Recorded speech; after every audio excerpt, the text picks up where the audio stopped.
With how easy our new kit makes pretzel making, there's no way you'll get twisted up.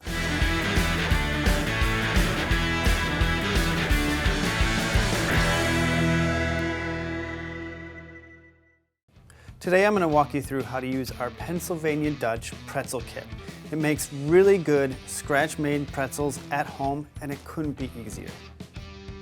The kit has everything you need to make pretzels at home, starting with your yeast, the dough mix, which has your flour, salt, sugar, baking powder, everything you need, all mixed into one. Pack of baking soda, which we're going to use for our bath a little later. And then it also has pretzel salt and cinnamon sugar. If you like the salty, savory, maybe some cheese sauce, or if you like the sweeter side, you have both options in this one kit. The first step in the process is to get our yeast activated. I'm going to add this packet of yeast to 1 1/4 cups of lukewarm water.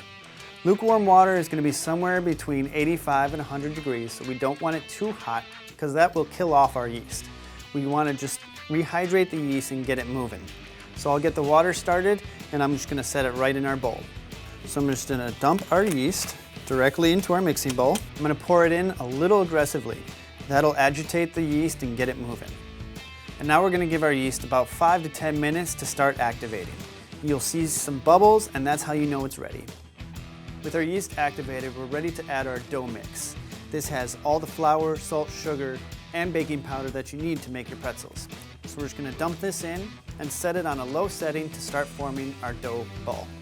Just dump it right in there, make sure you get it all. And you want the dough hook for this for obvious reasons. You don't want the paddle or whisk. I've got this started. I'm going to let this go for about 4.5 to 5 minutes.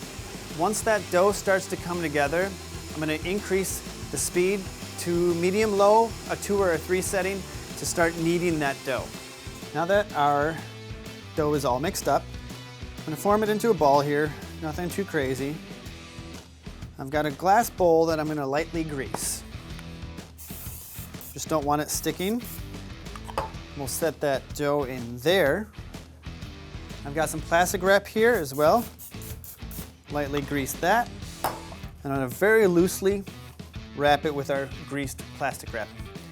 Now, if your oven has a proof setting, that's going to be the best situation for this to rise. If not, a warmer area of your kitchen will do just fine.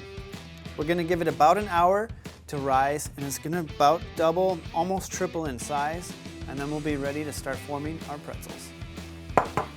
We have some beautifully risen pretzel dough. So now we have to form our pretzels.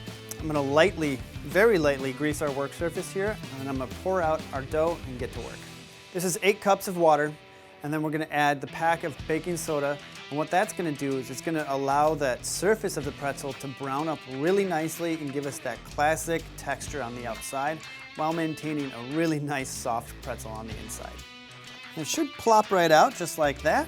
And since this is really nice and even the way it's risen here, I'm going to cut this into 8 equal parts right now. So take it like that. So we have 8 portions here, and now we're going to roll them out and form them into the pretzels. A really easy process. The dough is very workable. So all you're going to do is you're going to kind of get an even ball here, and then just start rolling. All right? And as you roll, you're going to work your hands out, kind of like you're swimming. So roll and work your hands out. And we're going to make a nice long rod out of the dough here that we will twist up to make our pretzel. Now these are going to be homemade pretzels, so these aren't going to be perfect. They're going to be whatever you want them to be, whatever shape you want them to be. This is just kind of the classic shape. So I'm going to take the 2 ends, I'm going to twist, and then once I'm done there, I'm going to swing those ends down. And right here on the ends, I'm going to give it a little bit of a pinch to form it with the ring. And that, my friends, is our pretzel dough. This is also a good time to get your oven preheated to 425 degrees. Now when we're ready to bake, it's going to be really easy. We'll go right from the baking soda. We'll salt these bad boys up, and we'll get them in the oven to bake. Our water has come to a boil, so we're going to add our baking soda. This is pre-measured for 8 cups of water.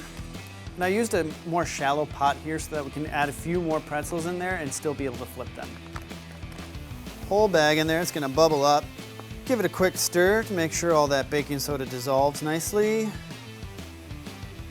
We're gonna gently drop our pretzels into the baking soda water bath, and we're gonna cook them there for about 30 seconds, flipping halfway through so that we get a nice even cook on them.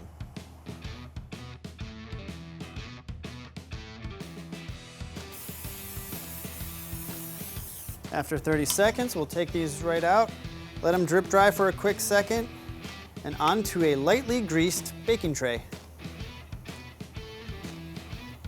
For this batch, I'm gonna be using the Pretzel Salt. This does come with cinnamon sugar if you like the sweeter pretzels, but this batch we're gonna go a little more classic. You don't need to add anything, but just kind of pinch it and sprinkle it over the top of each pretzel. I have a 425-degree preheated oven, and I'm gonna throw these in for about 12 minutes. I'm gonna rotate them halfway through and cook them until they have that beautiful golden brown color. Along with our salted pretzels, I did make a separate batch so I could make some cinnamon sugar ones. The trick to this, at least for me, is getting some melted butter and getting a little bit of brushed on the top before you apply the sugar. I find that it sticks much better and gives a nice little buttery flavor as well. Just a little bit of brush right on the top. You can see we got a really nice golden brown on these, which I'm really happy about. And that's that baking soda doing the work. And then we have our cinnamon sugar that we can start sprinkling on top. After about 10 minutes of cooling down, they were safe to touch and to plate up on a cutting board like this. For our salted pretzels, I set up some buzzed hot honey mustard that is available at psseasoning.com. And the cinnamon sugar, these are gonna be great just as is, but if you're really crazy, you could even make some cream cheese frosting or even a little extra melted butter for dipping. With everything in this one kit, it just makes it so easy to have these delicious, soft, fresh baked pretzels all in your own home. To order our Pennsylvania Dutch Pretzel Kit, head to psseasoning.com. Always check us out on YouTube. Don't forget to click subscribe. Also on Instagram and TikTok and any other form of social media. Until next time, I'm Chef Jed. Thanks for watching.